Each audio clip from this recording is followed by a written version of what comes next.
Hello guys, welcome back to my channel and welcome back to another video. आज के video में मैं आपको बताऊंगी A to Z guide to become a cabin crew. मैं आपको बताऊंगी कि अगर आप कैबिन क्रू बनने के लिए सोच रहे हो तो आपको क्या सारी चीज़ों की ध्यान रखनी है, आप अपना ग्रूमिंग कैसे करके जा सकते हो, स्किन और हेयर कैसे मेंटेन करनी है, एप्लीकेशन कैसे कर सकते हो एंड एवरीथिंग। सबसे पहले तो आपको एक हेल्दी डाइट फॉलो करनी है जिसमें आपको ज़्यादा करके पानी पीनी है, जैसे कि दिन में 3 से 4 लीटर। और फिर एक हेल्दी जो रूटीन होती है स्किन केयर, ज़्यादा कुछ नहीं, बस एक टोनर अप्लाई करो, फिर एक मॉइस्चराइजर अप्लाई करो, और अगर धूप में निकल रहे हो तो सनस्क्रीन अप्लाई करो। अगर आपके फेस में बहुत ज़्यादा एक्नी पिंपल है तो मैं बोलूँगी एक बार कोई डर्मेटोलॉजिस्ट के पास चले जाओ, क्योंकि कैबिन क्रू के लिए एक क्लियर स्किन होना बहुत ज़्यादा ज़रूरी होती है। अगर आपके स्किन क्लियर रहेंगे तभी आप अच्छे से ग्रूमिंग कर पाएंगे, अच्छे से मेकअप बैठेगी अपने स्किन पर। और आपको एक हेल्दी डाइट भी मेंटेन करनी है, जैसे घर का खाना ज़्यादा खाने की कोशिश करो, वेजिटेबल्स और फ्रूट्स को इंक्लूड करो, फ्राइड फूड ज़्यादा मत खाओ। जैसे यहाँ पे भी अंडा में फ्राई करने की जगह पोच बना ली थी जिसमें बस थोड़ी सी ऑयल की ज़रूरत होती है। फिर अगर आप घर पे हो, ज़्यादा कुछ काम नहीं है, तो जल्दी खाना खा के जल्दी सो जाने की कोशिश करो। दिन में 7 से 8 घंटे की नींद बहुत ज़्यादा ज़रूरी होती है to overall maintain a good health. और रात को सोने से पहले हाफ एन आवर पहले अपने फ़ोन देखना बंद कर दो। कुछ अगर मेडिटेशन वगैरह करनी है तो वो सब कुछ करो and overall just maintain a healthy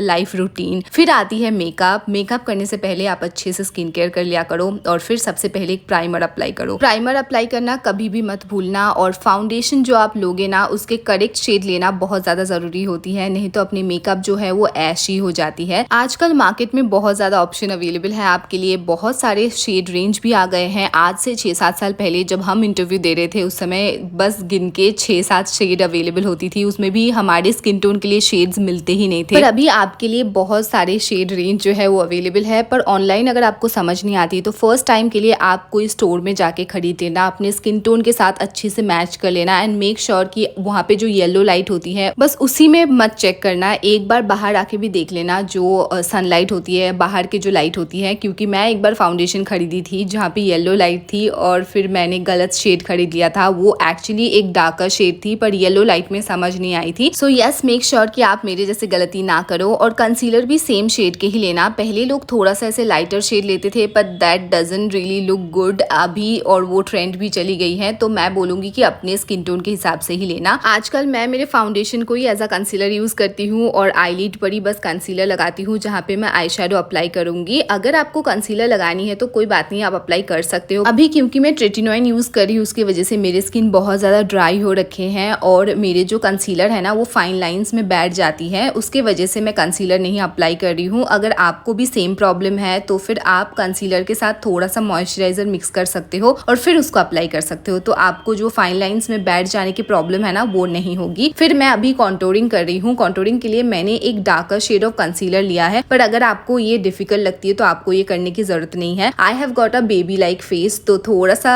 उसको डेफिनेशन देने के लिए मैं कॉन्टोरिंग करती हूँ। अगर आप चाहते हो तो आप इसको स्किप कर सकते हो। Next is blush on. मैं लिक्विड ब्लश ऑन यूज कर रही हूँ and I am using my finger to blend it. अगर आप चाहते हो तो आप ब्रश भी यूज कर सकते हो और आप ऐसे पाउडर ब्लश भी यूज कर सकते हो। लिक्विड ब्लश ऑन है इसीलिए मैं पाउडर अप्लाई करने से पहले ही उसको अप्लाई किया। अगर आप पाउडर ब्लश यूज करते हो तो फिर आप पाउडर अप्लाई करने के बाद अप्लाई करना। यहाँ पे मैं एक लूज पाउडर यूज कर रही हूँ to set my whole face. अगर आपको कॉम्पैक्ट पाउडर यूज करनी है, ट्रांसलूसेंट पाउडर यूज करनी है तो आप वो भी कर सकते हो। This is Huda Beauty easy bake loose powder in the shade blondie. आपको सेम प्रोडक्ट लेने की जरूरत नहीं है, आप कोई भी ब्रांड के कोई भी प्रोडक्ट यूज कर सकते हो, जस्ट मेक श्योर कि वो शेड करेक्ट हो। पर पाउडर के लिए इतना सोचने की जरूरत नहीं है, क्योंकि जब आपको फाउंडेशन के बारे में पता चल जाती है तो आप सेम शेड के पाउडर परचेज कर सकते हो, सेम शेड के कंसीलर भी परचेज कर सकते हो। So let's move on to eye shadow. अब आई शेडो लुक जो है मैं यहाँ पे थोड़ी सी डिफरेंट क्रिएट करूंगी, क्योंकि आपके ग्रूमिंग जो है थोड़े से हटके होने चाहिए ताकि वो थोड़ा सा नोटिसेबल हो। समहाउ लाइक जो आपका पहला अपीयरेंस है वो भी मैटर करती है। बाद में आपको जो क्वेश्चन पूछे जाएंगे वो तो जरूरी है ही है, पर अगर आप अच्छे से ग्रूम करके जाते हो तो वो भी एक टिक मार्क होती है, वहाँ पे you get extra points for that. सबसे पहले मैं एक लाइटर शेड लेके उसको ब्लेंड किया था और फिर थोड़ा डार्कर शेड लेके उसको आउटर कॉर्नर में ज्यादा करके लगाया, और अभी मैं यहाँ पे कट क्रीज क्रिएट करने की कोशिश कर रही हूँ। अगर आपको ये डिफिकल्ट लगती है तो आपको ये क्रिएट करने की जगह आप एक शिमरी आई शेडो लेके बस यहाँ पे अप्लाई कर सकते हो। मैं आपको एक ईजी तरीका दिखा रही हूँ यहाँ पे, थोड़ा सा कंसीलर लेके आप ऐसे आईज को ओपन करना, तो आपको एक गाइडलाइन मिल जाएगी एंड देन उस गाइडलाइन को फॉलो करके आप ना ऐसे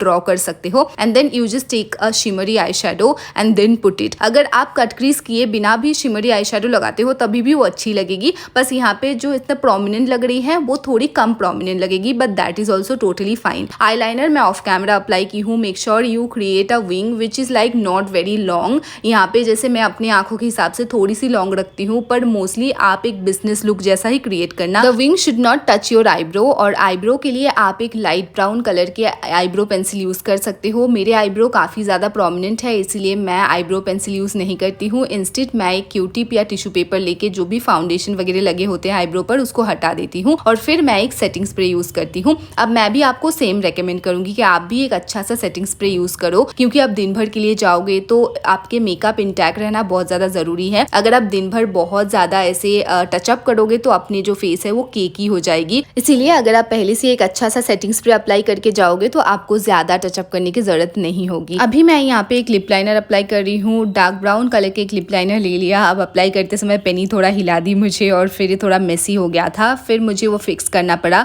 आप भी एक लिप लाइनर यूज कर लेना ताकि आपके लिपस्टिक के एप्लीकेशन ईजी हो जाए, और अपने स्किन टोन के हिसाब से, अपने आई मेकअप के हिसाब से एक अच्छा सा लिप शेड ले लेना जो अपने स्किन टोन को भी कम्प्लीमेंट करे, साथ में अपनी जो आई मेकअप करा है उसको भी कम्प्लीमेंट करे। मोस्टली ऐसे बोला जाता है कि आपके लिप शेड जो है वो आपके नेल पेंट के जैसा होनी चाहिए। अब यहाँ पे मैं थोड़े न्यूड कलर के नेल पेंट लगाई थी और मेरे लिपस्टिक थोड़े पिंकिश न्यूड कलर के थे। अगर पॉसिबल है तो सेम सेम लगा लेना नेल पेंट भी, और फिर एक मस्कारा अप्लाई कर लिया and that's all for the makeup. मेरी मेकअप जैसे लग रही है वो थोड़ी सी डिफरेंट है, बहुत बेसिक भी नहीं है, बहुत ज़्यादा भी नहीं है। This is the final look. I hope कि आप इस मेकअप लुक से कुछ सीखे हो, और all the best for all your upcoming interviews. अब इंटरव्यू तो हो गई, अटायर कैसे पहन के जाना है वो भी आपको दिखाने की कोशिश कर रही हूँ। यहाँ पे मैंने एक वाइट कलर के टॉप पहन लिया और फिर एक वाइट कलर के स्कर्ट। मोस्टली स्कर्ट पहन के जाने की कोशिश करना, क्योंकि वो लोग आपके आर्म्स और लेग्स चेक करेंगे तो बेटर होगा। आप अगर स्कर्ट पहन के जाओगे तो ऐसे स्टॉकिंग्स खोल के दे can just check, otherwise it will be difficult for you only. और फिर आपके पास ऑप्शन बहुत सारे हैं, थोड़ा सा से हटके करने की कोशिश करना। जैसे यहाँ पे मैंने एक बेज कलर की भी पहन के दिखाई, एक पिंक कलर की भी पहन के दिखाई और फिर एक पर्पल कलर की भी। साथ में आपको एक रेज्यूमे भी बनवानी पड़ेगी अपनी, और फिर उसके साथ एक फुल लेंथ फोटो और पासपोर्ट साइज फोटो भी लेके जाना। अपने सारे डॉक्यूमेंट साथ में लेके जाना, आधार कार्ड, पासपोर्ट एंड एवरीथिंग। अगर आपको ये जाननी है कि रेज्यूमे कैसे बनानी है या आप मतलब कहाँ से अप्लाई कर सकते हो वगैरह, तो आप कमेंट सेक्शन में मुझे ज़रूर से बताना, मैं आपको एक दूसरे वीडियो में बता दूंगी। तो चलो गाइज, आज के लिए इतना ही। मैं आपके साथ मिलूंगी फिर से। Bye bye, take care.